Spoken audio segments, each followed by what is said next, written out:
rehearses repentance, and rejoices in mercy. Chapter 5. Hope, the promise beyond the storm. Amid the thunder and the tremors, a promise stands immovable. The Lord Jesus Christ will make all things new.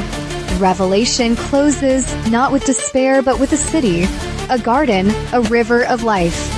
Judgment is real because justice is real. Mercy is offered because love is truer than our sin. For those who shoulder faith, there awaits resurrection, restoration, and a new heaven and earth where mourning is erased. Let this be your anchor. Even when seasons are harsh, God's covenant love endures. Hope is not passive. It compels action. Live like a citizen of that coming world now. Be faithful. Be kind. Be expectant.